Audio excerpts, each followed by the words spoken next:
professionals. What's the new set called? Edge of what? Edge of Tomorrow? That's a great intro. The new set is called Edge of Eternities. We are going to the edge of space to experience something in Magic the Gathering that we've never seen before. And it's not Universes Beyond. And it's not Star Trek. And it's not Star Wars. And it's not Alien or Guardians of the Galaxy. It's a Magic set in space. Rare. And oh my God. Wait, this is the first time they did it? Yeah. Oh. Yeah. The first time they did it. They didn't go to space. I'm kind of shocked.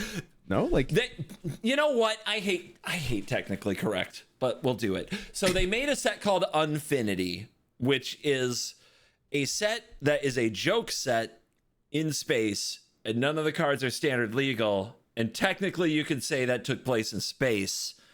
So maybe they've done it, but they never did it in canon before. Okay. Does that make sense? No idea what the hell you just said to me. I'm gonna be honest. I don't know how to quantify an unset. It's like space, the magical frontier. And today we're going to be reviewing rares from Edge of Eternities, and you are going to be rating them much like we did for Final Fantasy. Okay. Now, what we did for Final Fantasy, I haven't gone back and like declared a winner because so much has happened in the last few months. A bunch of cards got banned. Final Fantasy came out to a lot of excitement, but then did not much in standard aside from one card. And then a bunch of things have been banned. So rotation is about to happen. What was the one card? Is it Vivi? Or is it another card? Fine. You had a perfect set review. You did it. You solved it. It was Vivi. Yes. Was it actually? I can't tell if that was sarcasm or not. Yes. Vivi was all over the Pro Tour and was a 4-of in a bunch of decks. And yep, it was Vivi. Yeah. I guess you are the best at this. Which is great because that means people should listen to your opinions on Edge of Eternities cards as we go through these rares. Okay. And you are going to rate them as we did before. A 1 means it will see no play. A 2 means it will be played in a niche deck. There is one deck that wants this and it sees some play, but it's not a serious competitive deck. Okay. A 3 is a role player. This is a consistent sideboard card, a 1-of or a 2-of. You see it now and then, but you probably have to read it again just to make sure it does what you think it does. Okay. And a number 4 staple is an important role in an A or an S tier deck across multiple B+ tier decks. If you play standard, you know this card. That is a staple. And number 5, a ban candidate. People talk about banning the card. It creates an A+ tier deck or is present in multiple A+ tier decks, and the player who maximizes this card often wins the game. Any questions? Nope. You get one bonus rating, C for commander card. Okay. Is there a new keyword in this set? What did they do for this one? Oh, there's a lot of new keywords in this set. In fact, okay. Yeah. The very first one has a new keyword that you're going to get to check out right after a word from our sponsor. What makes a great card gamer is the ability to learn new skills. Every set has new mechanics and new strategies, and you have to keep up. The same can be said about today's job market. You need to be learning new skills to keep up with the rising cost of everything. But that's where today's sponsor comes in, Boot.dev. Boot.dev teaches you how to code in a way that is fun and entertaining and rewarding. You will take challenges and do lessons based on creating a role-playing game that will keep you engaged throughout. Use your skills as a gamer to develop skills that can earn you big bucks in real life. You'll learn modern coding languages like Python and Go in a self-paced way that feels like a role-playing game. With Boot.dev, you never get bored. The challenges are easy to understand and accessible. You can't learn to code without doing what you'll do on the job, which is writing a lot of code and completing real projects. You'll have the ability to get hints along the way. You'll have the ability to connect to a Discord of other people doing what you do, and you'll have access to AI assistants. Go to Boot.dev and try out the courses for free. Then use my code CovertGoBlue to get 25% off the first year when you choose the annual plan. Thanks again to Boot.dev for sponsoring this video, and I wish you the absolute best in your quest to upgrade your earning potential. Now, back to the video.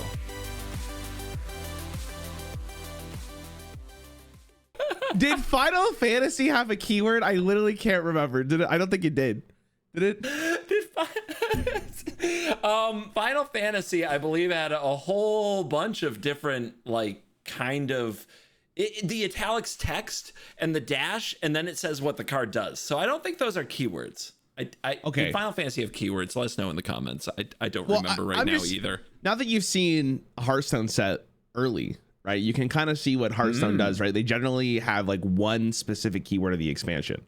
So Hearthstone's was Kindred, right? Like that was across multiple cards. Magic doesn't do that. I feel like they, with Aether Drift, right? They had like the Rev or whatever it was called. Magic does. Yeah. The exhaust. And start your engines. Yeah, start your engines. Magic usually has two. There's usually two keywords. Okay, that makes sense. Final Fantasy, I think, was unique in that it had summons, which is a different new type of saga enchantment that's never existed before. They treat that like a mechanic. They have keywords and they have mechanics, and they often have two new things of each of them. Anyway, there are new keywords in this set, and your very first card has one. Okay. Oh my god. What the fuck is that? Okay, how do you pronounce? Let's see how we pronounce this. Anti-causal? That anti-causal? Anti-causal? Vestige. Anti-causal? What is this thing? What remind me what an Eldrazi is? It's like an alien, right? Eldrazi's are unknown things from the blind eternities. They are from beyond. They are beyond our comprehension, Raren. You can't simply call them an alien. An alien has too much. Okay. But yeah, I think it's anti-causal vestige. And Eldrazi's are a weird creature type that is known for like Emrakul and just big monstrosity things. The art in this card is absolutely insane. I just want to make that. Like, what do they have heads? Is he holding an egg? What is that? You've seen nothing yet, and because this is a Raren review, we get all art review as well. Yes. Am I the only one who does? Simo doesn't review the arts. I feel like art is. Have you seen some of the Yu-Gi-Oh arts he shows us? Like, it's actually insane. I don't know what the hell they're doing. Okay, when this creature leaves the battlefield... Oh, sorry, I should read the mana cost. 6 neutral mana. When this creature leaves the battlefield, draw a card. Then you may put a permanent card with mana value less than or equal to the number of lands you control from your hand onto the battlefield tapped. Ooh. That seems like a pretty good ability. For 6, though... Warp 4. You may cast this card from your hand for its warp cost. Exile this creature at the beginning of the next end step. Then you may cast it from exile on a later turn. Wait, if I use the warp, I'm assuming that means I have to spend the actual mana cost when I cast it later on, or can I use the warp cost again? Okay, so it's like you cheat this out, but then rather than going in your graveyard, it goes to the exile, but then you can cast it again. So like you always just have like an extra card in your hand. Is that how that interacts? I'm trying to think about how I would play this.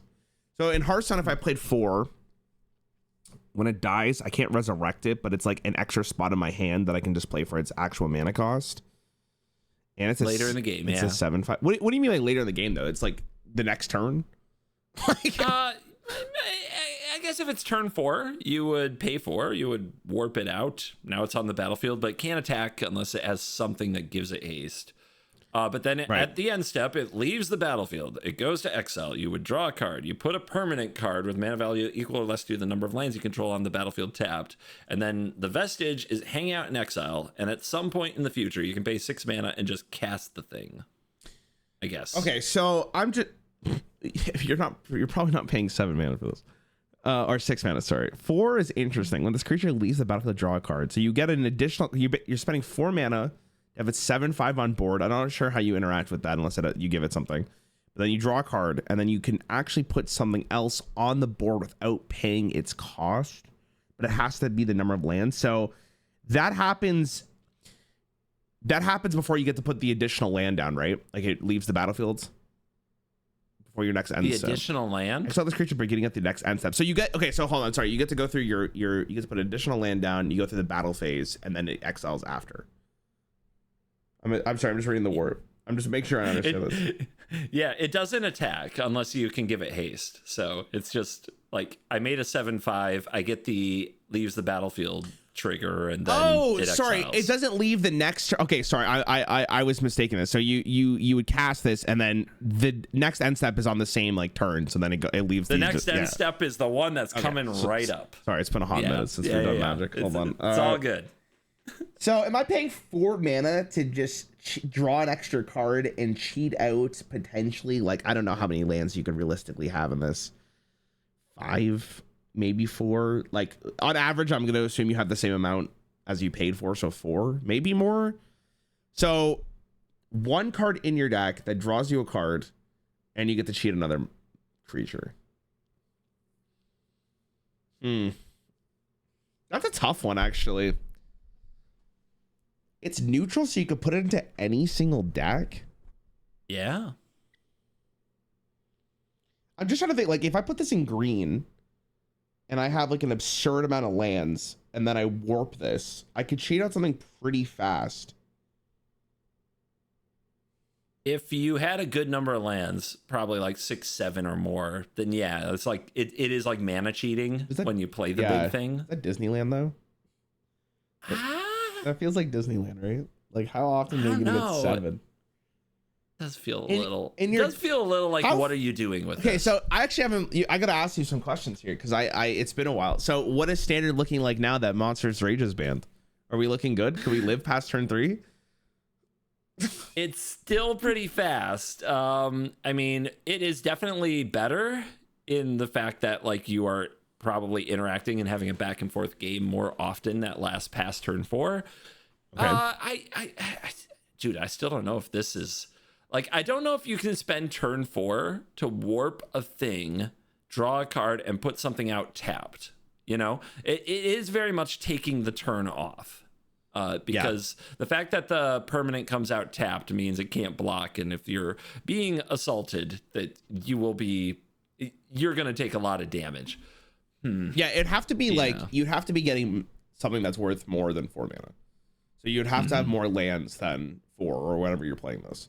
So that's why I was thinking green, because maybe green has the capabilities of actually getting more lands, but I feel like you need like a pretty great hand for that. And then even then, it's like you also need another card in your hand to cheat out. So probably not in Standard. Commander card actually looks like it could be a real case, though. I will be honest. I feel like Commander has a lot more cards that allow you to pull lands, and like paying 4 for this is like not that big of a deal if I have like 6 or 7 on board. Like, you need the consistency, so I think it's more of a Commander card than anything else. That's true. It's much more of a late game. I already have a lot of lands, so it's mana cheating so that I can put out the big thing and do something else with my mana. Yeah, so I get that. That does not sound like Standard to me. Yeah, it really doesn't. That card's really interesting though, because it has the capabilities of being really strong. It's one of these cards that, like, if one other card interacts with it in such a great way, it becomes insanely good. But I don't know if you guys have like cards in Standard that allow you to pull like 3 lands that stay tapped for like 5 turns or whatever. Probably not. I'm giving it a C. I'm seeing it up. Sorry, it was like 1 was unplayable. C is like, it's very niche. C is Commander. It C is Commander, nowhere else. It's Commander only. I agree. This was only made for the Commander Andes. Commander Andes, which is right. Most players, no? It's the majority of casual players in the game. Absolutely, that is absolutely. Sick art, by the way. I like the altar in this. Damn, spacey. Arch Enemy's Charm. 3 black, instant. Choose 1. Exile target creature or planeswalker. Okay, so what's the normal rate for this? Is it 3 or is it 2? I know there's a 2 and a 1, but they all have specific requirements. Return 1 for exile target creature or planeswalker, right? Oh, 2 is often destroy target creature. Okay. Exile, not usually for 2. Okay.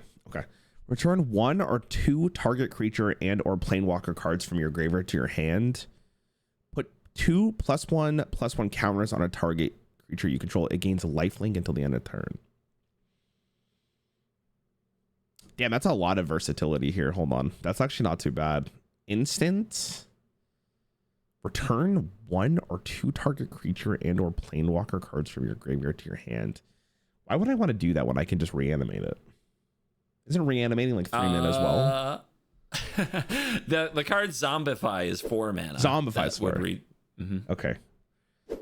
I feel like that one, like maybe in a super long game it might matter. Like unless you're going for like a really like value oriented. I feel like in standard that's not that useful. 3 for a target creature or planeswalker also feels rather slow. Because like, do you really care about the exile effect in your average game of standard? Maybe, but I don't think that's that insane. And then I guess the lifelink. There's another card that I've seen before in standard that also gives a card lifelink for the turn. I forget what it is though. I think it's like one of those book cards. I remember playing it. Book cards. Yeah, you know, like the like Go on. a spell and a creature. What are they called? You know what I'm talking about? We remember when we did like spells only or something, and then you got mad because I put one of them in. Remember that? Remember what are those called? You're talking about an adventure card? Yeah. Okay. That one. I feel like there's a card that says like put lifelink on a card, and that was okay, but I don't remember the mana cost of it. I don't know. I feel like this is too slow, regardless of what I'm saying here. Maybe the last one goes crazy. That's the only one I could think that might go crazy. Because like maybe you want the instant on like a defense and it gets lifelink, and then you restore so much life out of nowhere. Like maybe that's where it's really relevant. In a game of standard, maybe that pushes you over the edge, actually. Triple black, though? Is there currently a triple black deck in the game or in standard? Do you remember Deep Cavern Bat? Yeah. Yeah, it's still legal. So yes, everybody is still playing a lot of mono black. Okay. I mean, the bat is a great card.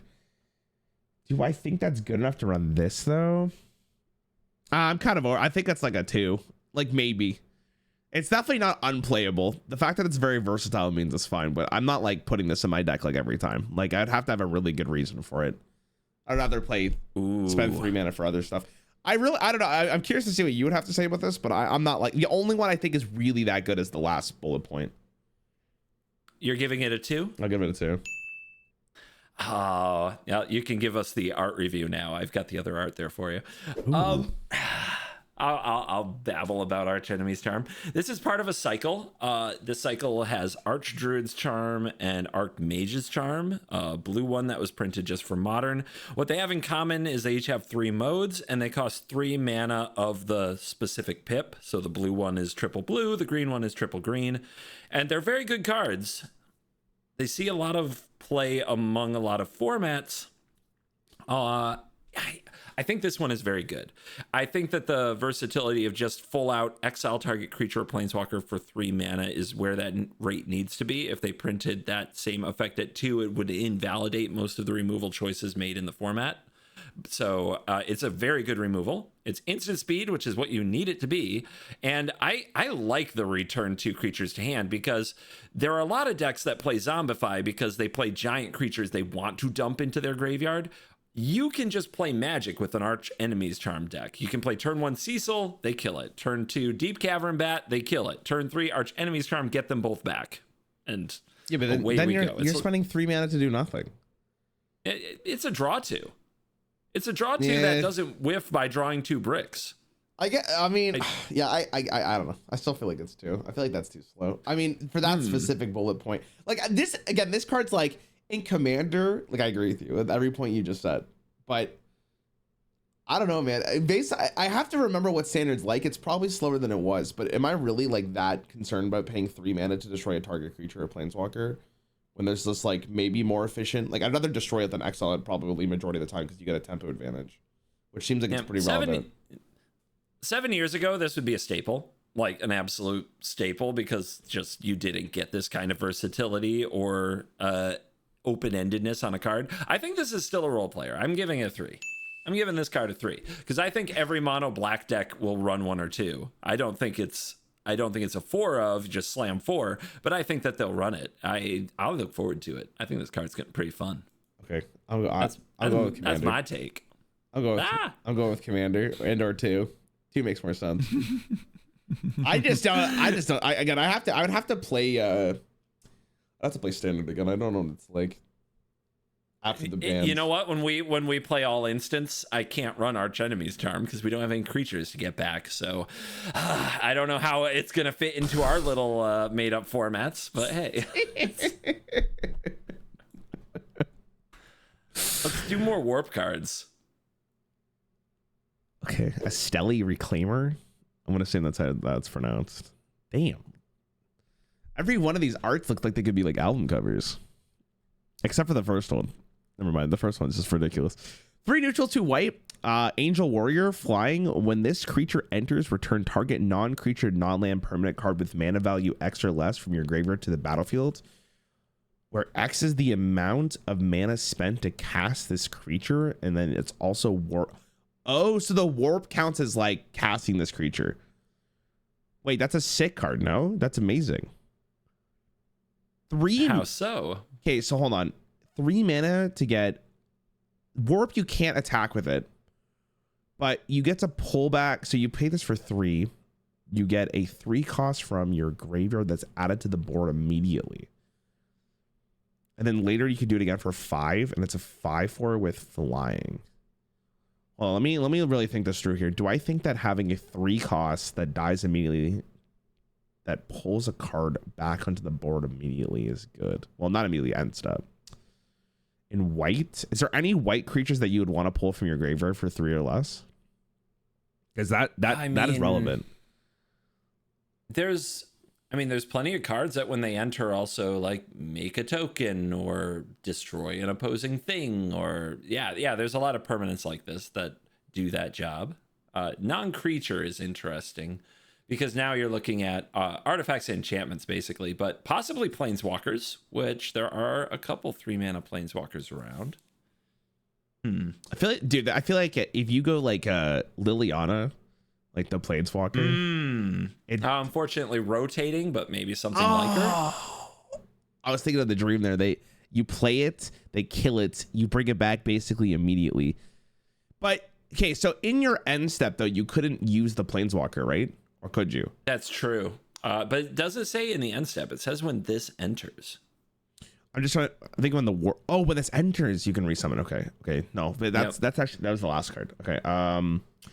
Man, that's a tough one too, because it even like later on, like if for 5, you can just pull a 5 cost from your graveyard. That's not bad. And you get a 5/4 with flying. It's also in white, which seems like it's pretty relevant because they fight for the board pretty early on. Like this is such a, like in Hearthstone currently, at least, I don't know what Magic's like, but like tempo swings are everything right now. Like that's what the whole game is based around. Like you want to be proactive and also deal with your opponent's board. So if I can pull a creature that impacts the board in that way and summon a minion or a creature, I think that's pretty decent. Also, have I shown you this stupid elk, Beza? Have I shown you Beza? I gotta see the art. What if you do this? Listen to this shit. You go Reclaimer into another Reclaimer, and that Reclaimer pulls something else.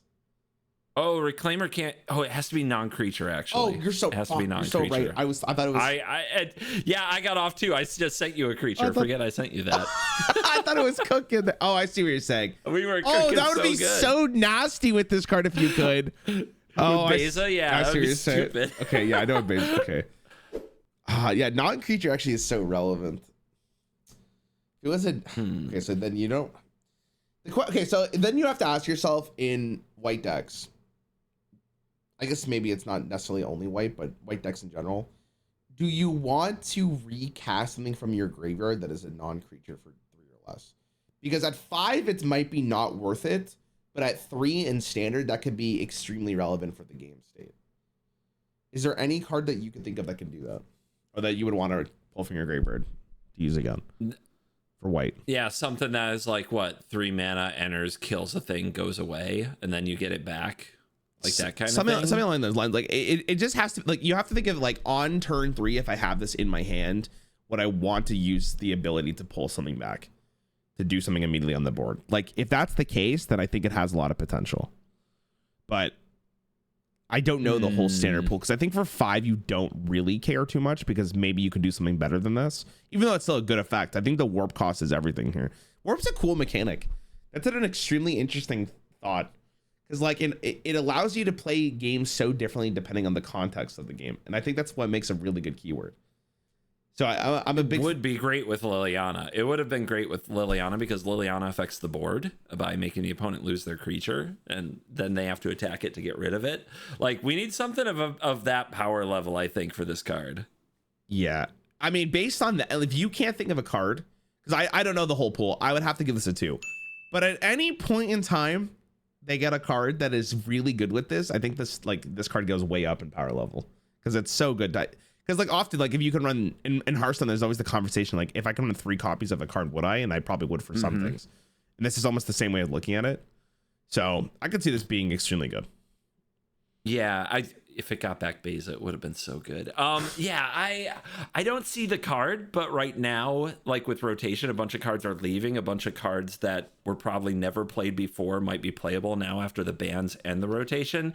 So I might just not be thinking of it. I'm also giving it a 2, but it could be a 4 just like that with the right printing. Like this card is good, and I actually do think the 5 mana mode might be important, because if we get into a standard that can go longer, there are some really good 5 mana planeswalkers. Like the Elspeth Stormslayer is a 5 mana planeswalker that is kind of nuts. Like that card, I actually got to number 2 mythic in the world. Just want to mention, you know, I did that on my vacation in the airport, just waiting for a flight, and I did it just slamming Elspeth over and over. So I would love a reclaimer to get back in Elspeth. That would be absolutely sick. But I think it's a 2 now, but this card is like, it's a printing away from breaking the game. I agree. Yeah, Scary card. Pretty amazing.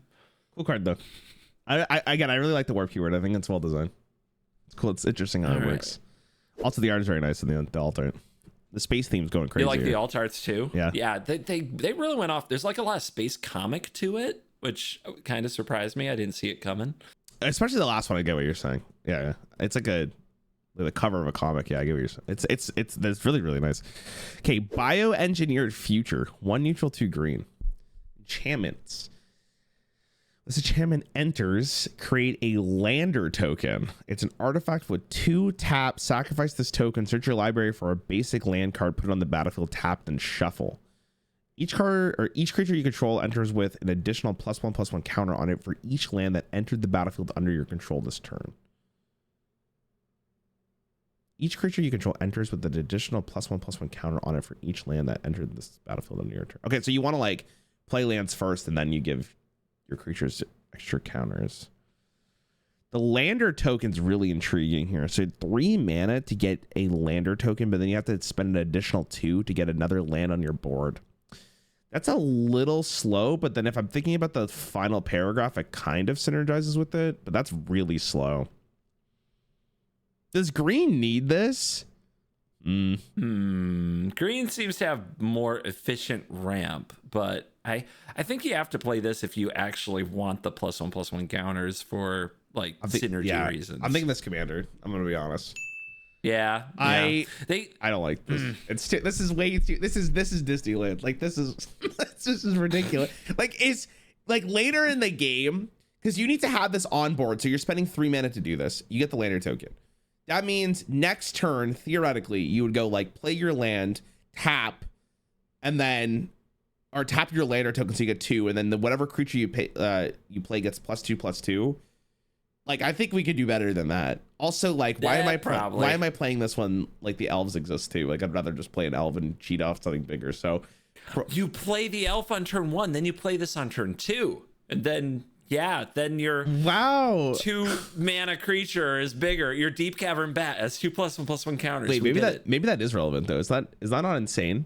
If every creature that's a dream opening, I guess. That is the nuts. But then, God, see in Hearthstone used to have a card called Prince Kaliseth, which was 2 mana. If you had no other 2-cost cards in your deck, every creature you have gets +1/+1. So Poggers. If you drew that in 2017 Hearthstone, you'd go crazy. Like you'd probably win the game on the spot. So, but we're talking about 2025 Magic the Gathering here. Is +1/+1 really going to be that important? Interesting. There are some synergy pieces, but I honestly do think this is probably more of a commander card. They keep printing +1/+1 effects, and now they're stapling value onto these +1/+1 effects, and somehow it's still too slow. There's that keyword like landfall or whatever, right? Commander, like, there are landfall cards out there. Yeah. So I think like that's where it synergizes like way more. It has like a lot more potential, but it's too. I think it's too greedy. Like you would really need because if you don't have the elves, it's like you're playing this on turn 3, and then you're getting +1/+1. I don't see it. I don't see it. Another run, a better card. All right, here's a better card. Okay. Breeding Pool. Land, forest, island. As this land enters, you may pay 2 life. If you don't, it enters tapped. Wow, that's actually really interesting. 2 mana, 2 life for an instant land that gives you blue or green. So, okay. Most of the time when these enter the board, I'm trying to think of like other lands I remember. So there's ones that like, you have 3 or less lands, this doesn't enter tapped, I think it is. There's one where you pay life and then you get this effect. That's great. Or you play a basic land, or it enters tapped and you wait a full turn. When you wait a full turn, it is kind of annoying. This is really good, I think, in most cases. I think you're really happy with this. It's a forest island too. So any card that says draw a forest, like you can pull this. That's insane. I think it's great. Isn't this not insane? Yeah. I think isn't this like a nuts land? Am I wrong here? I think this is an auto include. I don't think I can try to talk you out of it. You think this is like a staple? Like staple for a land? If you're running blue or green, why would you not want to run this? The only time you wouldn't want to run this is if that 2 life early in the game is that relevant. But I think you'd be more than happy to take the 2 life to have that versatility in blue or green. But I think you have to be running specifically blue and green, right? So if that's the case, then I think this is an auto include. I think it's great. I'd be shocked if you didn't say it was good. I'd be really curious to hear what you would have to say on why it wouldn't be good. Okay, so you're giving it a 4 or a 5? You're not going to ban this probably. No, it was like 3 or 4. 3 or 4. 3 is like you think about it. I go 4. I think 4 is really good for any 4. But the context is here. Make it very clear that blue and green has to be playable. Okay, if it's not playable, this card's not playable, obviously. So the colors have to be good. Okay. Let's assume it is. Let's assume that blue and green are playable. So you're saying it's a 4? Yeah, I can take a 4. I think it's a great land. No? Oh, look at the altar. Oh yeah, these lands are busted. These are shock lands. These are some of the most popular lands of all time. Absolutely, they are reprints. Actually, they've been printed before, and a number of them are in the set. For some reason, only certain ones, not the full cycle of 10. But yes, they are an easy 4. They are a beloved part of Modern, Pioneer, Commander, all of it, and they've been played every time they've been in Standard, so people are excited to have them back. You passed the Shockland test. Congratulations. Thank you. This is I actually feel like this is a really good card to show like a new player and see how they think about the game. Because like some people might be like paying 2 life for a land when I can just play a basic one. Why would I do that? But I feel like most people who understand card games would see this and be like, this is very, very, very good, right? Like the 2 life is nothing for what you're getting. Oh yeah, well, one of the cards that we rated pretty highly in Final Fantasy was Starting Town, right? Which was just it entered untapped if it's your first 3 turns, and it tapped for a mana of any color, and you had to pay life for that. Right. And you know, that has seen a little play. It will probably see more play after rotation because there were just so many lands in Standard. But now you also have support from these shock lands, which are incredibly popular. Yeah, these cards are great. In fact, they're usually the prices ranged over the years, but they usually hang out in like the $20 range. So it's a big value add to the set that shock lands are reprinted in it. It's kind of a big deal. Yeah. Okay. I would agree with that. Good lands. Wait, good lands be good. I have to. When is the standard rotation for this game? I'm sorry. What? When is the standard rotation for this game? When? Yeah. When? Tuesday. Next week, Tuesday. Yes. Okay. Yeah. So when Edge releases, all of those 4 sets are gone. So actually 5 if you count the March of the Machine bonus set. So what's leaving is Dominaria, Brothers War, the Phyrexian set, all will be 1, March of the Machine, which was the Infinity War set, and what was the March of the Machine bonus thing called? Aftermath. Those sets are all going away. So finally, Shelly is gone. Sheo is out. Oh, it's a sad day.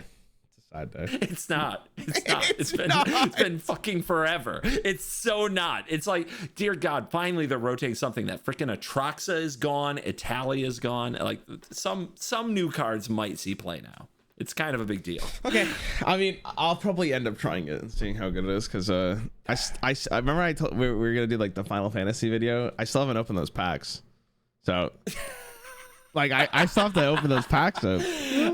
Final Fantasy cards might be playable in standard after this rotation and the bans. There is a real shot. We got a shot, Rarin.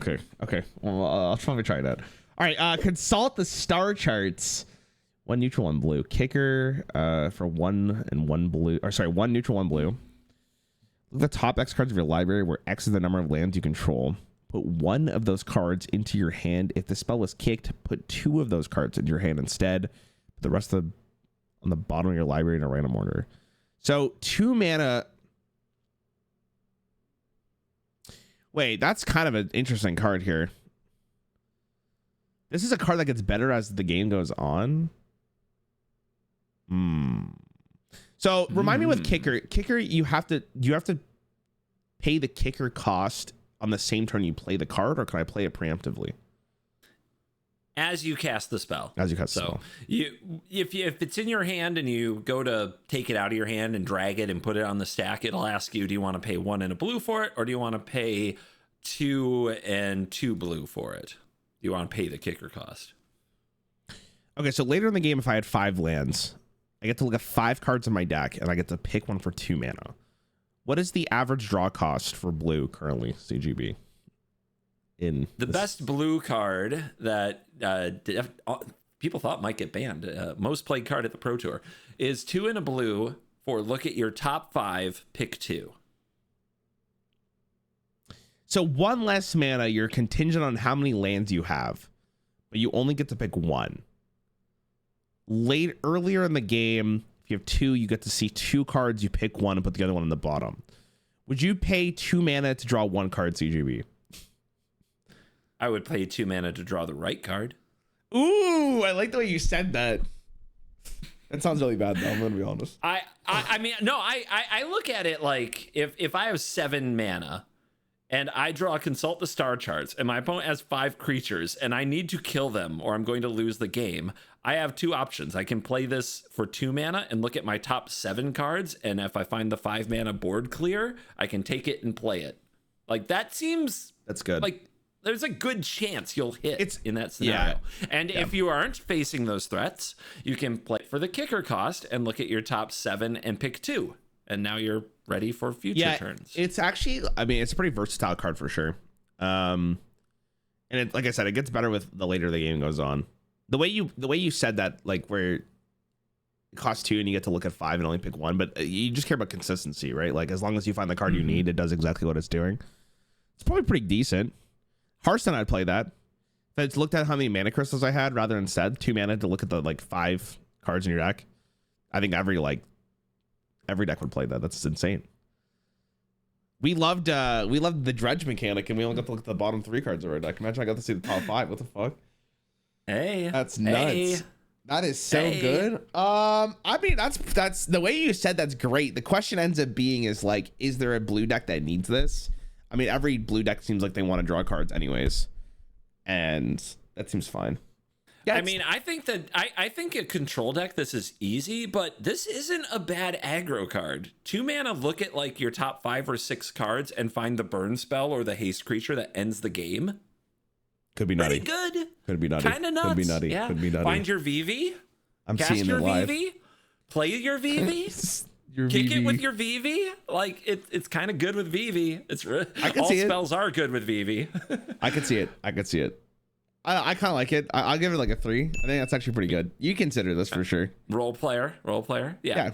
I'm. So this was my preview card. I actually got to see this one early and reveal it to the world. So not biased or anything. And what'd you say? I'm giving it a locked in 4, baby. Ooh. 4 staple, absolute staple. Okay. That's fair. It's going to be a 4 of in all the blue decks forever. It's cooking. It's 100% cooking. And people are like, this or stock up, which is the other card I described to you. Both. You just run both. You run like 3 of each. You're good. Like, it's awesome. It's awesome. This card is awesome. I can see it. I could see it. I agree with you. I think 3 is better though than 4, but I get it. But I have no, yeah, we'll see. It's going to be 4 of everywhere and I'll be right. And in the meantime, there's no alt art of it. So that's kind of cringe, but it is what it is. All right. Okay. Cosmo what? Goif? CovertGoBlue. What the hell is that? Sorry, what is an elemental Lurgoif? What is that? I don't know. Lurgoif is an old magic card that appeared in Ice Age and is some kind of a, I don't know. It feels like it's some kind of a mythology monster, but I don't know much about what a Lurgoif is. Let us know in the comments. I want the deep lore on the Lurgoif, please. Anyway. 1 black, 1 green. This creature's power is equal to the number of cards you own in exile, and its toughness is equal to that number plus 1. Oh! So it synergizes with warp. Right? I mean, I guess, yeah, you have, or adventure or whatever puts things in their extra special zones for later. Wait, yeah, it does. What is this card just absolutely garbage unless you could put cards into your exile pile? Like, why would I ever care about this? That I would consider that absolutely true. This card is garbage unless there's stuff in your exile zone. So like, I agree. So like, isn't warp really important with this? Unless there's like a ton of other cards that put your stuff in exile. There is like, is there a card that says like 3 mana, put like the top 5 cards in your deck in exile? Because like, is there? Like if there's a card that could go crazy. That's the sauce we're looking for. There's no question that we need some of that. Like, I'll show you a card really quick. This card is not in standard anymore, but it's a recent card, you know? So it's like, if they print something like this, oh my God. Demonic Bargain, 2 neutral and black. Exile the top 13 cards of your library and then search your library for a card and put that card in your hand. Yeah, exactly. You play this, 13, 14, easy. Yeah. I mean, it's not that old. That card is not old. It rotated not that long ago. So, I mean, let me know in the comments, what are you going to exile your deck with to CovertGoBlue? Back in the day, we had a Demonic Consultation, which for 1 mana could exile your whole library. So that would be a 1-shot, 1 mana instant speed kill with this card. In fact, we'll put Demonic Consultation over here. This is a 1-card kill a player, but also exile your whole deck in Commander. Yeah, I was gonna say, like, in standard it's probably a 2, but I think in Commander this has a lot of potential because you need like the cards that exile. Like that's what matters. You need a critical mass. So if there's a critical mass like in Commander, that you can make this playable. But then again, like the second you play this, people are gonna know like, oh, he's gonna exile his deck. We gotta focus on him. So like, is that actually good? Probably not. You don't think that's good, even if like there is a good exiler? Like it's you have to remove it, right? You just gotta kill it. The nuances of Commanders start to seep through here because it's like, is that good for Commander? No, like I'm assuming no one wants to play against that. And then if you lose, if like they kill it, like you just kind of lost your entire strategy, so then you're just kind of sitting there. Like it doesn't seem like a fun thing to play with or against. Like, it's probably Commander playable, but I don't know if people are going to actually want to play a Commander. In Standard, this is probably a 2, but on the context of, like, if they print a card. Shit. I just found the Standard combo. Here, read the first line of this card right here. If you want to pay life while your library has at least that many cards in it, exile that many cards on the top of your library instead. I'm sorry, what is this? If you would pay life while your library has at least that many cards in it, exile that many cards on the top of your library? How do you abuse that though? So you need you just find some way to pay life and burn Shockland. You shock in a land. That's a little okay, but cards. Hold on. You got them. That's a little slow. I'm gonna be honest. That's now you're going like Disneyland here because it's okay. 2 versus 5. How about this? How about this? All right, this is way more it. Here you go. Oh, 6 black. Okay, yes, we're going in the right direction. This enters. Sure. If it was cast, each player exiles all but the bottom. I mean, dude. Let's go. Yes. We found it. We broke Doomsday Excruciator. Oh yeah, I remember you showing me this card for Dustborn, I'm pretty sure. Yeah, I think we talked about this card, and it did end up winning a world championship. this card. What? Wait, Yeah. how? At Worlds, they played this card along with Jace the Perfected Mind, a card that is rotating, that let you just mill the top 6 cards of your opponent's deck on the spot. So you would exile everything but 6, mill the last 6, win. Yeah. So it was just blue-black control that tried to get out of Jace, then play Doomsday, and they were dead. That's kind of so. That's kind of awesome, to be honest. Okay. Well, now you don't need the Jace. You just need the 0-1 Cosmogoyf hanging out, and you drop this shit. And coping slightly coping here. No, I'll go with Cosmo for like a 2, because there's only a few letters between coping and cooking, Raren. Thank you. Thank you so much. No, Cosmos a 2, because if they print a card like Demonic Bargain, again, this card has so much potential, but it's waiting for that card to show up. And as soon as it does, then it comes out of the Cosmogoyf and ruins your life. I'm still not 100% sure what this thing is, but it's got potential. I'm going to agree with you and also give it a 2, even though I really wish I could just troll. I could keep trolling this card forever. This is really funny. I love getting the people who want to cook cards like these. I mean, I guess if it's left on board for that long, like, you can cook so hard with this. Wait, is this a new card? The last one you sent me, the Accolade? Yep. Whoa. That's our next card. Nice art. Yeah. Elegy Accolade? Is that how you said that? Or Elegy Accolade? It's probably Elegy. I like Elegy because it sounds like Eleanor or something. Okay, like I go very name ringy. Yeah. Ellie. We could call it Ellie. Wait, let me see the alter real fast. You know what? I like the main art more. This actually looks like it's super close to being a Hearthstone card. I'm not even kidding. 2 mana, 2 black. Lifelink. When one or more creatures you control deal combat damage to a player, you draw a card and lose 1 life. Void. At the beginning of your end step, if a non-land permanent left the battlefield this turn or a spell was warped this turn, create a 2/2 colorless robot artifact creature token. It's a 4/4. Am I paying for a 4 mana 4/4 with lifelink? Probably not. When one or more creatures you control deals combat damage to a player, you draw a card and lose 1 life. Okay. 4 mana 4/4 contingent, draw a card and potentially summon a lot of 2/2s. Well, I guess 1 at the end of your turn. So we can look at this as if it lives, a 4 mana 6/6 across 2 bodies with lifelink, and then potentially draw a card. I feel like that's a lot, but it's not going to do enough for 4 mana. Maybe I'm wrong, though. That's a loaded card. It does have a lot going on in a world without Shelly. Sheo actually rotating, I think, clears a lot of space. For this, so you're saying because there's not like the staple 4-drop, this would take its place? That's what I'm kind of saying. God. I don't know. Ellie seems all right. Sheo seems so much better than this card. I would rather have Sheo than this. You can't have Sheo. Sheo is gone. Get over it. We're all happy to see Sheo go except you. Just let it go. I mean, it's tough. It's like I'm sure you go through this a lot, where it's like, you know, this card exists. So like you see every card, you compare it to that card. And like if Sheo's the staple 4-drop, this is in my opinion not even close. But it's not bad. Like it maybe it just seems so much worse because I am comparing it to like the better card. But I mean, it is kind of a lot. And if it lives, it's really annoying. It also has lifelink, which is like, I guess, somewhat important for a 4-drop. So like, maybe you're right. Maybe because there is no other 4 staple, like this actually ends up seeing play in black because it kind of just fits a lot of probably fits a lot of decks, I'm assuming. And it's the gift that keeps on giving, and it can become really frustrating to deal with at some point. So maybe it's actually pretty decent. It's tough though.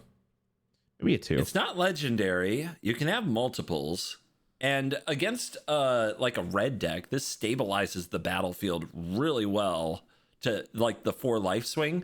And if you're not under pressure, you can play this out and your Deep Cavern Bat attacks and flies over their little dorks and you draw a card. It's like really like right away. That's really good. And then when you start firing off removal spells and killing their stuff, you get 2/2s. It's like they're not going to catch up. I think that's pretty good.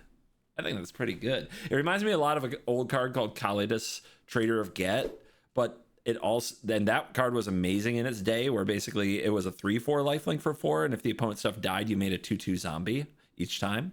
So it reminds me of that. I think it reminds a lot of people of that. But it also has Gix, Yawgmoth Praetor, or whatever it was. The Gix that just rotated out of Brothers War attached to it, which Gix said whenever you hit the opponent with your flying bat thing, you drew a card. So I think this is a good card. It's not legendary. You can play multiples. So like if you have 2 of these out, it's like, oh God. I don't know. Oh God. Seems good. Right. Mono black players, dude, they like these cards. I'm telling you, they love these cards. I'm gonna give it a 2. I'm gonna give it a 2. You're giving it a 2? I'm gonna give it a 2. I'm gonna give it a 2. Giving it a 2? I don't know. I feel like it's definitely not it's definitely not bad. It's very like, I'm giving it. Am I doing this? I'm gonna do this. I'm giving this a 4. I'm giving it a 4. wow. Okay. Yeah, I think it's a mid-range. Not just mono black, but also across mid-range decks like Golgari and Rakdos, red black, green black. I think it's a staple. I think you have to. I think you're gonna know this card. That's my opinion. Does mid-range exist in Magic the Gathering Standard? In best of 3, absolutely. If you play a lot of best of 1, you might not know it exists, because that's what I was. It's just not a. It's not a good best of 1 strategy. It's an excellent. It's usually the best of 3 strategy. Okay, that's interesting. Okay. Yeah, it's kind of funny. I could do a whole show on like the differences between those formats and why that happens. But yeah, mid-range exists, and it's really, really good in good old best of 3. Okay, 100%. That's actually really interesting. Okay. I feel like Hearthstone's in like this weird spot where mid-range is kind of just not existed anymore. But that's that might be part of the best of oneness of Hearthstone. Let me know in the comments if you think LG Acolyte is part of a mid-range deck that may or may not exist. Yes. Oh. Frenzy Baloth? Damn. Baloth? Baloth? I like Baloth. I like Baloth better for what it's worth. Baloth? There's no Y though. I know. I don't know who started this, but it's like the Bagel versus crazy. It's like the Bagel scenario, you know? Yeah, that's what. Yep. Got it. That's good old Bagel. This spell can't be countered as trample and haste. Creature spells you control can't be countered. Combat damage can't be prevented. Well, it's kind of loaded, no? Creature spells you control can't be countered. Okay, so that means if I go to play my Sheo, it can't be countered. Is that what that means? Yeah, that's right. So my counter spell just looks at you, gets angry, probably rage. Isn't this like disgusting for 2? You just put this on the board. You don't even need to swing with it unless they have nothing to do on like turn 2. Then you just hold this in the back, and then your opponent's like, I have to remove this, and if I don't remove this, they're just gonna win the game because I'm in a blue opponent. I can't counter his creatures. Isn't that like nuts? I feel like that's so good. I like it. You think so? I like it. You like it? You like this card? Why are you saying it like that? Is this coming from the blue player perspective? Like you're like upset that you can't counter it? No, I'm not being defensive or taking it personal. I don't feel threatened by Frenzy Baloth. I feel like this card actually has a ton of potential in the right deck, because like that is a super annoying card to deal with. Like you need to go through the removal of this, and then if you don't kill it, it only snowballs from there. I feel like that has so much potential to be really good. Now, does that matter in the grand scheme of standard? Like against blue, yeah. And against a non-blue deck that can't really counter, like you just have a 2-mana trample haste. Isn't that just fine for a 3/2 in green? That's pretty damn good for a 3/2, yeah. Yeah, I think it's pretty great. It also works with like elves too, because like you can go elves into this, and then you can you can use the mana to cheat into something else. Like it's the gift that keeps on giving here, and your opponent like, oh my god, you can't even answer it. I hate it. Like even later, it's great because like you play this, they can't counter it, and that means that they have to have something to remove it immediately. And if they don't, like you just get a free turn to play all the creatures that you want to play against the blue deck. Like that seems so strong. And I'm guessing the way this would work too is like if I play this, my opponent gets to use their like removal first before I get to play this, so maybe that causes some problems. Like I'm trying to think of like the ordering here. So like if I play the Frenzied, then they get to use the removal on it. Like they can't counter it, but once it's on board, then they can use the removal on it. Yeah. So that means I can't queue up a creature before that happens. You can queue up the creature if in the theoretical world where your opponent is holding a counter spell and a removal spell and the mana to cast both. If you cast Frenzied Baloth, they can't counter it, it resolves. Then you add a creature spell to the stack. The opponent can respond by killing Frenzied Baloth and then casting counterspell on the creature that you put on the stack, countering. Oh. But that is... Oh, wait. I mean, that is a lot. The sequencing there I thought was going to be different. That's why I was like assuming it's... Wait, isn't the card just insane? Yeah. I thought it worked differently the way I thought you were going to say it worked like they kill it and then you don't get the actual creature. Because I thought the removal would happen first before you get to actually cast the creature after this. So it's all in response. You can counter the following creature if you sequence correctly. It's still asking a lot to have a counter and a removal. No, this card's not sport. Like this card seems so strong. Oh god damn it. I literally think this card has so much potential. Like I actually think it's disgusting. I'm in. Yeah, the blue mage in me hates this so much. I mean, I hate this card. They used to make creature spells can't be countered attached to medium bodies, like a 1-mana 1/1 or a 2-mana 2/3. That at least wasn't like a really aggressively statted body that you had to answer or it just beats you to death. And they put haste on this. Oh my god! I'm mauling already.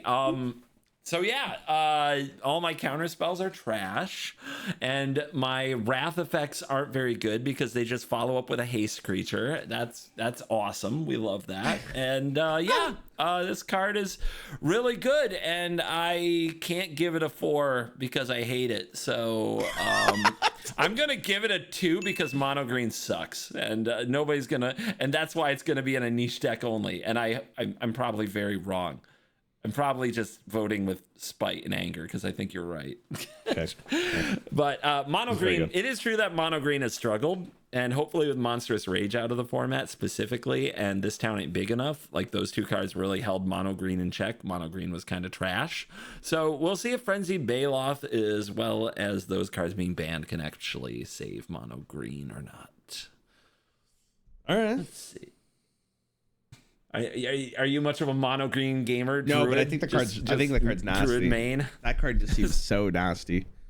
I'm a big fan. Druid's gonna be back in Magic the Gathering. Just you wait. Light Stall Inquisitor. Druid, right? We'll talk about Druid later. One white. Sorry, I'm all Druid now. Angel Wizard. Vigilance. When this creature enters, each opponent exiles a card from their hand and may play that card for as long as it remains exiled. Each spell cast this way costs 1 more to cast. Each land play this way enters tapped. When this creature enters, each opponent exiles a card from their hand and may play that card for as long as it remains exiled. So it's like discarding, but like you can get it back. You're just paying 1 more mana. Hold on. Let me look at the wording on Cosmo real fast. This creature's power. No, it's not a combo with Cosmo. Give me a second. Creature. Okay. This creature's power is equal to the number of cards. Okay, it's you. Okay. I was hoping it would be both, but that's not the case. He's cooking.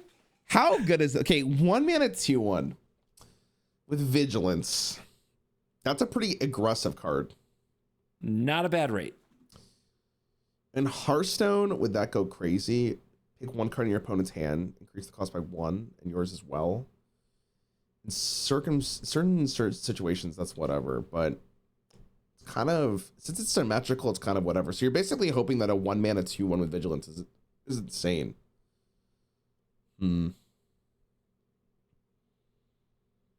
Maybe, I mean, if there's more synergy than Cosmo with Exile, that's actually an extremely interesting thing. Because, like, maybe later on the Exile matters more. But also, if your opponent only has 1 card in hand and it's like the removal they're holding, and then you exile and it costs 1 more, like that could be the difference of you winning or losing the game there. If it's like a board clear, I think so, yeah. If you like hit their board clear that they were playing to cast on 5 to save themselves with this, you did it. You fucking did it. For one, like, yeah, it has. Yeah, this card is like a scary high like ceiling, and the floor is very high up as well. Like, it's just a good card. It has the same thing as like Bailoff, where it's like you kind of just play it if you're playing white. I guess this one's a little bit more like you need to be playing a little bit more aggressive. Because I don't know if you want this in like your late game white deck, but if I'm playing like mono white, this probably gets played no matter what. That's a scary card. Probably a white aggressive deck with like at least one or two color white aggressive deck would want this, unless it had a typal reason. Like the rabbits deck probably doesn't play this because it needs all rabbits. So I don't know. It's interesting. There used to be a lot of good white creatures like this that kind of were taxy and disruptive, and you could build a mono white deck. That has not existed since Monstrous Rage was printed at all. And now Monstrous Rage is banned. So I don't know. This strategy might be back. It is an angel. It is not normal to have a cheap angel. There are angel synergies, specific angel synergies, and it's not normal to see an angel this cheap. So that's kind of cool. The ability's good. I think the ability's really good. Yeah, I don't know. I'm not sure about like tribal decks because I don't know what the rest of the standard pool looks like. But I mean, if this was in Hearthstone, I think it would be played. If in the right deck, of course. It has potential. That's a good card. I like it. I'm gonna lock in. It might not be right away because I think they still need to print some more cards for this type of white deck. But the developers, I'm sure, are very aware that these white decks have been popular through Magic history, and I think they'll bring it back when they finally get their head out of their mono red ass. So I'm giving it a 4. I think this is going to be a 4 in a popular deck before its time in standard is done. Yep. I think they're going to make white. It's called Death and Taxes. I think they're going to bring back Death and Taxes. The deck is going to be a thing again. I'll give it a 3. A 3? You give it a 3? Fine. That's a tough one. I mean, it's all right. It's a role player. I think, dude, I think this card is awesome. And I think it's going to piss me off because I'm the one who likes to run 4 and 5 mana spells that are going to get hit by this, and I'm going to be so angry. It makes me so mad when they hit me with these I don't know. That's a scary card. 1-drops being good is always like the scariest thing for a game because it kind of dictates what the game can be played as. So maybe true. Maybe it is so far, but I'll give it a 3. Okay. Memorial Vault, 3 neutral, 1 red. So I was just looking at the area. Artifact. Tap, sacrifice another artifact. Exile the top X cards of your library where X is 1 plus the mana value of the sacrificed artifact. You may play those cards this turn. 4 mana. You have to pay the mana cost for the cards that are exiled? Yes. Okay, why am I playing this? What? Because it's like sack a thing and draw like a 3 card. Like if you sack a 2 mana artifact, you draw like 3 cards, no? You get to play 3 cards? Yeah, but I'm playing 4 mana for this. And you do that like every turn after that. It's like so many cards. Isn't it? And exile? 1. This and CovertGoBlue? 1. What? CovertGoBlue? 1. Oh, come on. Contingent draw cool. That I thought this card was cool. Contingent draw where I need to sacrifice something else on board that I also spent mana for to draw cards. No, thank you. I'm good. Saffron Olive thought this card was cool. I'm gonna give it. It's his fault. I give it a 1. Okay. You're right. Okay. Sorry. Maybe I also hoped they were free and thought the text had changed. If it was free, then we're cooking. But the fact I also have to spend the mana for the cards, ain't no way. It was an RNG engine. It was very exciting for a second there. Okay. I'm glad I was. I thought you were gonna tell me there's some sick synergy there. I'm glad you were right. Okay. Might form Harmonizer. 2 neutral, 2 green. This is an insect druid. Okay, nice, very nice. Landfall. Okay, so there's landfall. That's cool. Whenever a land you control enters, double the power of target creature you control at the end of the turn. Warp, 2 neutral and 1 green for a 4/4. Did we cover Tifa? I think you and I did cover Tifa, right? Yes, the Final Fantasy. Yeah. That turned out to age well. Tifa won a tournament recently. Yes, bro. Absolutely crushed a standard tournament, and I still don't know how. I can't win a game with that deck to save my fucking life. But when I die to it, oh my god, everybody's so excited. Everybody loves when I die to that card. It makes me feel good every time you tell me that a card I think was good is actually playable. It feels so good. Okay, I don't understand why I want to play this card. Whenever a land you control enters, double the power of target creature you control until the end. We just talked about Tifa, and you don't understand? This makes every card a potential Tifa, and it doubles the double of Tifa. But why? I can understand it being on board, but I'm paying 4 mana for this, and then I have to also hope.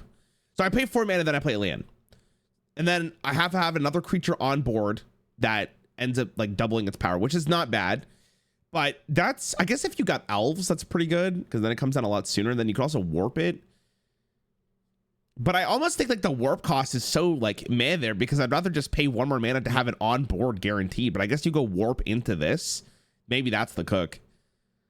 You go turn 1 elf, turn 2 Tifa, protect it with a spell. Turn 3, warp this, hit a fetch land. So that is 1, 2, 3, 4. That is 4 doubles, so that becomes 2 to 4 to 8 to 16. It's like really close. I think that's like 16 power. What if you take away Tifa because you didn't have it on 2? Then what? Well, now at least you have a backup Tifa that you can cast in another turn or so. There aren't many substitutes for Tifa. She's a one of a kind, and this is kind of a more Tifa, even though it's more expensive. See, the thing about Tifa was 2 mana, right? From what I remember. Yeah. So like I think, but it was only a 1/2. This card on its own is a fetch land away from being a 32 power. The difference from it being 2 to like 3, and having another creature on board that you want to actually buff that does a lot is like pretty relevant here. So in the circumstances where you actually have the really good hand, then yeah, I agree with you. This card probably has a lot of potential. But does that happen that often? You're like, damn, like I'm gonna win this game now if I didn't draw my Tifa. Like, I don't know. Like this card has potential, but also like, do you really need that much redundancy? Like, if Tifa's already winning games, what am I running this card for? The biggest problem I have when I play the deck is they kill the Tifa, and then there's one other card that kind of gets there, which is Mossborn Hydra, and they kill that. So if they're like a deck with like multiple removal spells, like most of these mid-range decks runs 8 to 10 removal. So they kill the Tifa, and if I have a backup, sometimes I don't even have a backup, but they kill the backup, then there's just nothing. I sit there with a Llanowar Elf and nothing else, and I die. That's my usual experience playing the Tifa deck. Mightform Harmonizer gives us at least 4 more things in the deck that, while doing the strategy that the deck wants, can win a game instead of doing nothing. Now, I don't know if that means that you're supposed to run Mightform Harvester, or if what you're supposed to do is run Frenzied Baloth and just beat him to death with a 3/2 haste, for 2. So that I could see your point with that, but maybe I still think that like this might be there. I was gonna give this a 2 because I think it can see play in specifically that deck as like a 1 or a 2 of. It only goes in that deck, and it only is like works as in a small number. But like that's kind of where I'm at with the card. I'd agree with you. I agree with you. I don't think that's unplayable. But the way you were talking about it before made it seem like you're like auto including this, and it's so good. I don't know. Why would I try to gas you up about a card for content? Why would I do that? That would be crazy. That's fair. Oh, okay. It's kind of what we do here, to be honest. It's our livelihood. I feel like it's harder to do that though with a card that's coming out rather than a card you know is good or bad already. I really wish you just said Shocklands were terrible. That would have made this video easy content. See, now I feel like maybe you feel this too, but I feel like the more we do these, like we've been doing this for a while at this point, and I would say that like as much as I am a Hearthstone player, I understand Magic to like a very good level now because we've done so many of these videos. So it's harder to get those like, oh my god, I can't believe they said that like clickbaiting thumbnail kind of stuff. You know what I mean? Maybe I'm wrong. But even with like Yu-Gi-Oh, like he showed you like tier limits. Like I feel like the tier limit video is like bro, this is disgusting. Like, because you can recognize when I don't know actually how you're doing with Yu-Gi-Oh, but I can at least I think recognize now like how disgusting a card is just by reading it. So I'm basically amazing at Yu-Gi-Oh. Okay. I'll tell you right now, I'm incredible. I had this one-on-one showdown with this player called Voxy, and I was able to defeat her in some difficult games by cheating out my Blue Eyes White Dragon. I'm basically a god of Yu-Gi-Oh. Not to brag, but it is on YouTube if you want to go watch it. Okay, Moonlit Meditation, 2 neutral, 1 blue. This is an enchantment. Chant artifact or creature control. The first time you would create 1 or more tokens each turn, you may instead create that many tokens that are copies of an enchanted permanent. Wait. So any card that creates a token, you can create a copy of a card on the board that this is enchanted with. Are you saying that I could enchant Vivi and then create tokens and get more Vivis? Is that what that? Yes, and then they would all die because they're legendary. Oh. Nice try. But how about you think of something that's not legendary that you would want 50 copies of, and then you're cooking. CovertGoBlue. Sure. Yeah, why not? Oh man, I saw the path with Vivi and I was like, it's over. Like, there's no way I'm ever losing a game now. That's a cool card. It's kind of a lot of setup though, is maybe the bigger concern here. Because you're paying 3, then you also want to have a creature on board that you want to make tokens of. Then you also need a way to create tokens just in general. So it's a huge amount of setup for potentially a really big payoff. I don't see it. You don't see it? Commander card. I want very much to see it. There's a few cards that make me think about this card. Doesn't need to see Simulacrum. Yeah, I guess I would need to see like what you want to copy, but I want a card that is both a token factory and does awesome. So I want like this card is amazing in multiples. Oh, I remember this card. Mm-hmm. You ruined my life with this card. I did. Now imagine if you put the Moonlit Meditation on the synthesizer and you make one of your construct tokens, but it's actually another synthesizer, which means it makes more tokens. And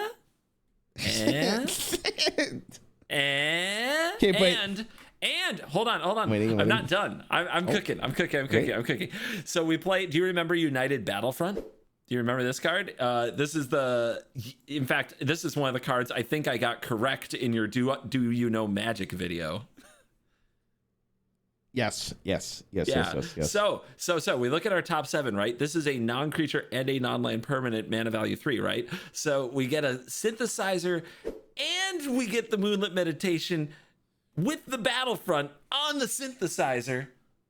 Dude, we did it in 1 card. We even cheated mana to do it. Is that actually good though?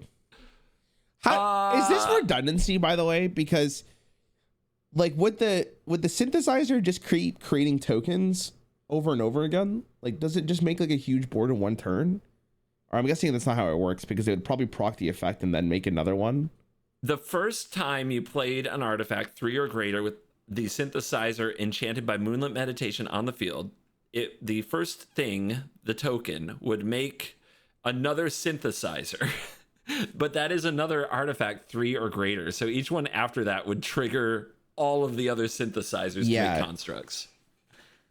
Wait, so is that like, do you just win the game on turn 4 if you hit it? No, you wouldn't. You still need to play 1 more artifact. You need 1 more artifact, yeah. But once you get that 1 additional, like, I mean, the game's over after that. Like, that's just, how do you come back from that? You need like the greatest card of all time. They're ruined. The whole point of like the synthesizer deck is you try to get like 2 synthesizers on the field so that you're just making more constructs than they can ever hope to stop, because each synthesizer triggers the other synthesizers anyway. So now Meditation just makes a synthesizer factory. I mean, United Battlefront with that is disgusting. Like, that's busted. If you hit both, that is actually insane. That is a win condition in a card, and you just need 1 other artifact that costs 3 less. And it's top 7, so it's RNG. You love this. Like, it's top 7, so it's RNG. Well, you would run 4 copies of Synthesizer and 4 copies of Meditation, right? And then you would just hope that you would hit it. And even if you don't hit it, the Synthesizer is not a bad card anyways. It's like you're putting it on board. So, yeah, and there's a bunch of other cards that you run that are 3-mana artifacts in this deck that keep you from dying.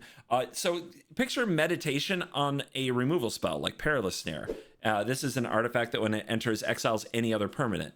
So now every time you make a token, you exile another thing from the opponent's board. Wait, hold on. I can't tell if this man's cooking or not. Like, is that Disneyland or not? Like, that sounds like it could be so real. Okay, here's another card that is in this set, okay?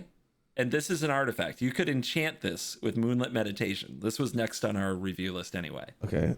Pinnacle Star Cage for 3. When this artifact enters, exile all artifacts and creatures with mana value 2 or less until this artifact leaves the battlefield. Okay. 6 neutral 2 white. Put each exiled card with this artifact into the owner's graveyard. And create a 2/2 colors robot artifact creature token for each card put into the graveyard this way. Okay, that so probably doesn't matter. Yeah, you're just playing this card to like stop the opponent's creatures on boards, pretty much. Yeah, just ruin aggro decks. But you could enchant this, and then every single time they try to rebuild their board, you just have to make a token and exile them all. So the Synthesizer is creating a token. Yeah, it's one thing that creates tokens. There are several ways to create tokens. Fountain Port creates tokens. Does the deck operate though if you don't hit Synthesizer? Like, it dirtles. Like, you keep them from killing you, but Synthesizer is usually what wins the game, so you have to stall for that. How good is that deck right now? It's okay. Would it be okay? It's better than it was a few months ago. After rotation, it gets even better. Mm-hmm.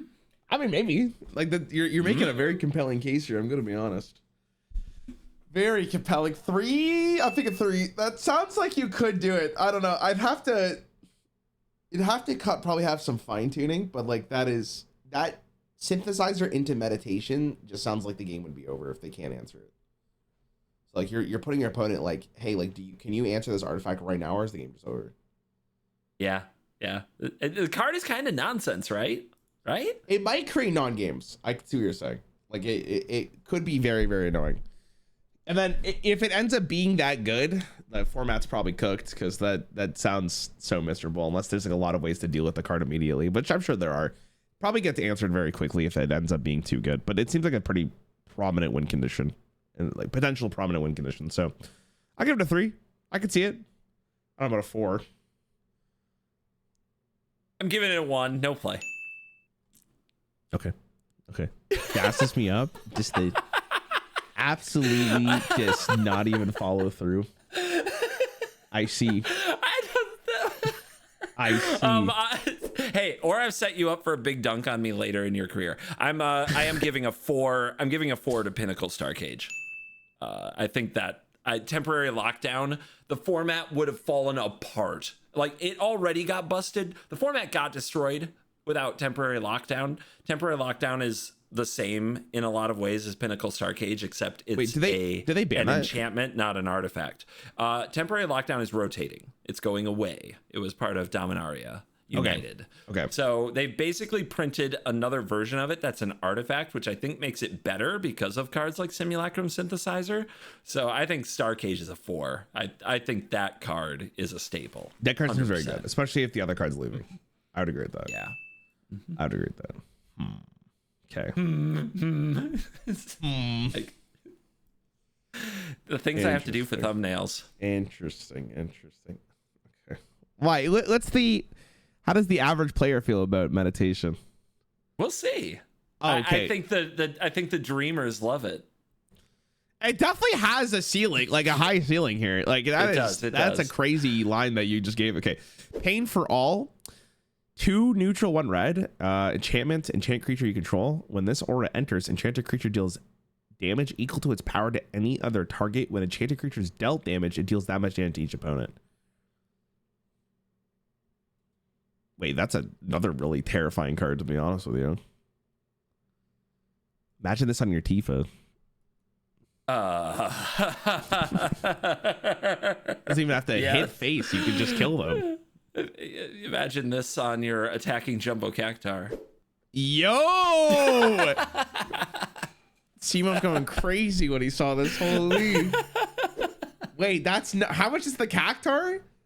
Wait, what 7. the fuck? That's actually insane. No. What? The fact that you can deal like 10,000 damage to something to a player? I mean, To every, like, weren't you gonna do that if it hit anyway? You have to attack with it to get the bonus anyway. yeah, but isn't that nuts? Like, I feel like you even if they go for the removal, like as long as you have the mana, like is there like a spell that pings your creature? Like, can you just deal 1 damage to your creature and then they just kill everything? What's happening? It says whenever enchanted creatures dealt damage, it deals that much damage to each opponent, right?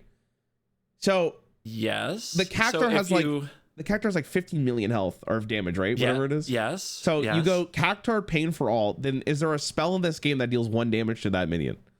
Or that To the creature, sorry. cactar? To the cactar. Wow, that would deal 1 damage to any target. Oh wait, I thought it was. Never mind. Okay, hold on. I thought it did its attack. I was so excited. I was like, oh my god. It's fine. It's fine. I was like, oh my It's okay. god, it's so good. No, what you want to do is the opponent attacks you with a cactar and you block with a creature that has pain for all on it. That's the real sauce, you know, and then you shoot 10,000 at them. Oh, so you give them like a gambit. Like if you don't block it, you're fucked. But if you Sure. if you do, it's also fucked. Okay. I mean, man, I thought I thought the third line meant like it would deal its damage to any target. I was like, holy shit, that card seems so broken. That sounds like a pretty cool card. This one seems, when the aura enters, I mean, that's still not bad depending on what you have. I mean, it's definitely, I think it's commander. Well, am I wrong though? Like, what's that one card in standard that gets like +1 attack? It's like the monk or whatever. It has what's the keyword that gives like your creatures +1/+1 when you cast a spell in this game? I forget what it's called. Prowess? Yeah, prowess. Isn't this like kind of good with prowess? Because you can Pretty go good with prowess. You can go buff your guys up, swing with it. Hopefully it hits face, and then you play Pain for All afterwards, and then you just dunk on them twice. They can't. All right, let's do this. Let's say our opponent has a 6/6. Maybe they made it off an Unholy Annex or something. They have a 6/6 blocker, and they're at like 8 life, and you have your 2/2 mouse with prowess, right? Okay. So you play Pain for All on your mouse. The mouse gets a prowess bonus, then Pain for All resolves, and they take 3 damage to their face. Okay. Now you attack. Okay. If they block, they take 6.